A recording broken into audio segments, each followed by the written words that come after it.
Sumainyo ang Panginoon. At sumaiyo rin. Ang mabuting balita ng Panginoon ayon kay San Marcos. Papuri sa iyo, Panginoon.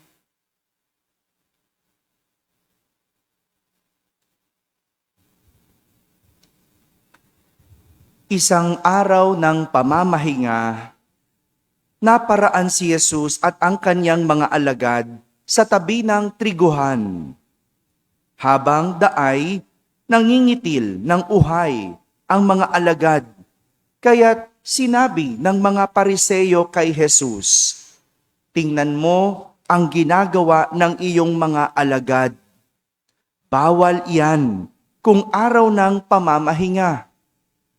Sinagot sila ni Jesus, "Hindi pa ba ninyo nababasa ang ginawa ni David noong si Abiatar ang pinakapunong saserdote?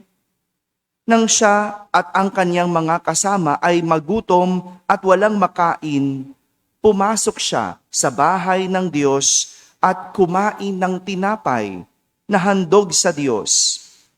Ayon sa kautusan, ang mga saserdote lamang ang may karapatang kumain iyon. Ngunit kinain iyon ni David at binigyan pa ang kanyang mga kasama." Sinabi pa ni Jesus, itinakda ang araw ng pamamahinga para sa kabutihan ng tao. Hindi nilikha ang tao para sa araw ng pamamahinga. Kaya't maging ang araw ng pamamahinga ay nasa ilalim ng kapangyarihan ng anak ng tao. Mga kapatid, ang mabuting balita ng Panginoon. Pinupuri ka namin, Panginoong Hesukristo. Umupo ang lahat at makinig sa humilya. Magandang umaga po sa inyong lahat. Magandang umaga sa mga nasa barangay, sa mga nasa tahanan at sa nagsisimba via online. Kasama kayo sa aming banal na pagdiriwang dito sa ating parokya. Kahapon, kung matatandaan natin ang kwento, naalis si Saul sa pagiging hari. Naalala niyo pa ba? Wala dito yung mga nagsimba kahapon.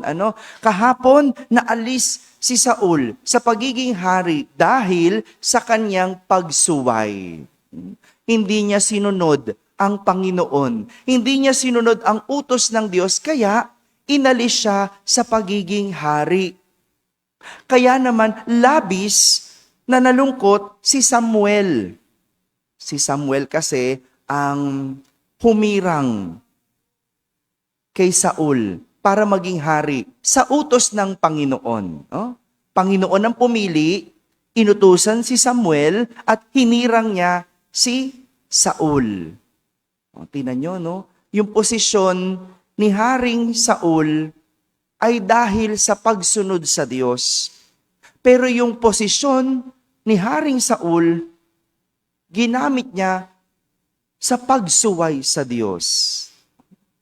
Sayang, siguro nanghihinayang itong si Samuel kasi nalungkot siya nang maalis sa pwesto si Saul. Nanghinayang siya kasi nakita niya yung potensyal ni Saul. Pero hindi pala masunurin itong si Saul, kaya nawala sa pagiging hari. Kaya naman, sinabi ng Panginoon kay Samuel, "Huwag mong ikalungkot ng labis ang pagkaalis ko kay Saul bilang hari. Magdala ka ng langis, pumunta ka kay Hese na taga Bethlehem sapagkat pinili ko ang magiging hari, isa sa kanyang mga anak."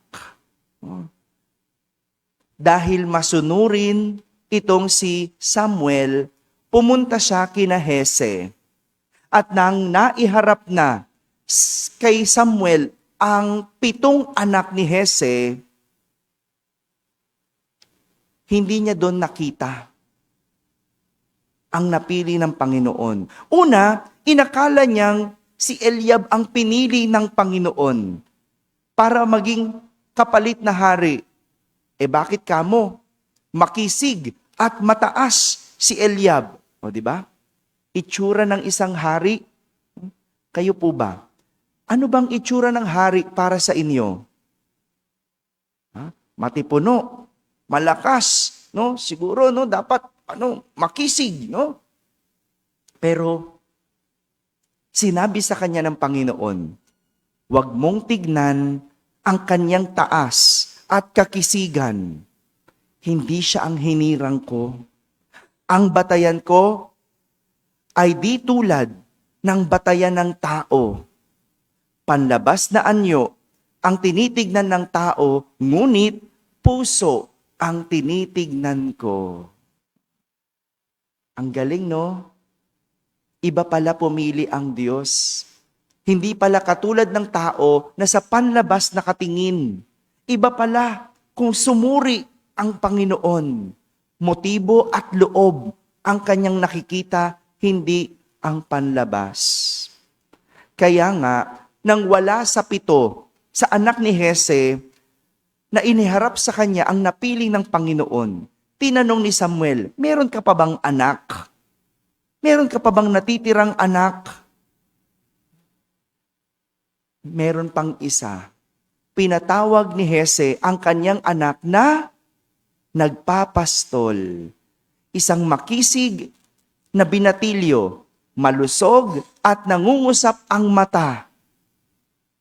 Siya ang iniharap kay Samuel at ang pangalan niya ay David. Siya ang hinirang ng Panginoon at pinahiran ni Samuel ng langis sa ulo si David. Talaga naman, madalas nagkakamali ang tao ng pagpili dahil ang batayan ng tao ay laging panlabas at hindi panloob o puso gaya ng batayan ng Diyos. Kaya ganun pala yun, no?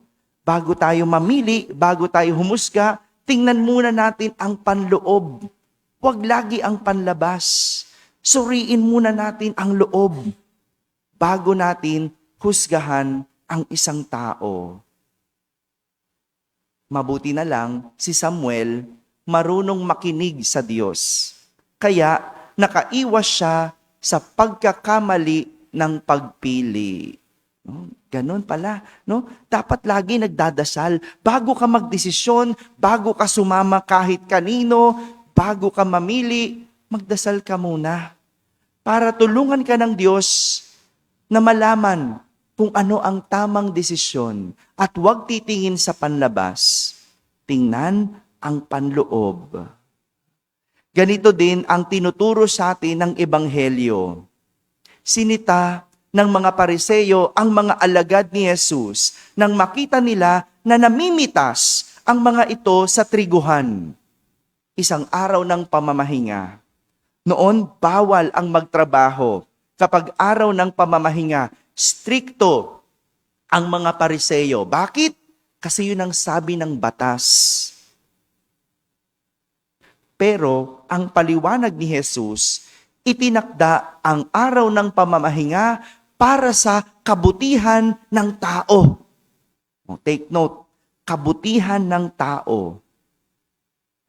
Hindi nilikha ang tao para sa araw ng pamamahinga.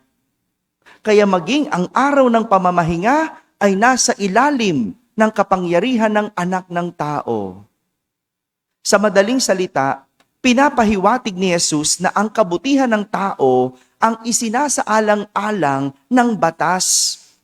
Kaya kung hindi na nakakabuti sa tao ang batas, wala itong silbi. Kung nagpapasama sa tao ang batas, hindi na ito mabuti.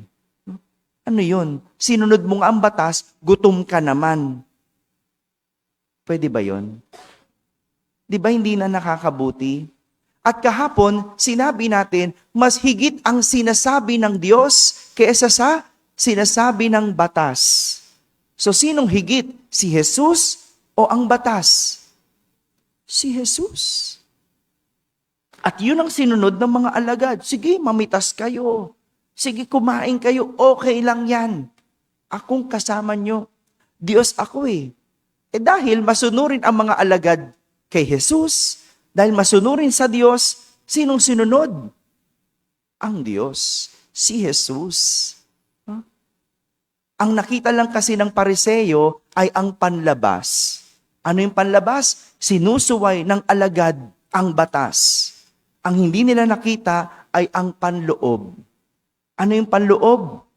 Nais nilang sundin ng Diyos. Ano pa yung panloob? Sila'y gutom. Di ba? Pag magutom ka na, susundin mo pa rin yung batas. Pero wala ka namang ginagawang masama. Kasi ang turo ng Diyos, ang turo ni Jesus, sige, kumain kayo. Ang galing, ano?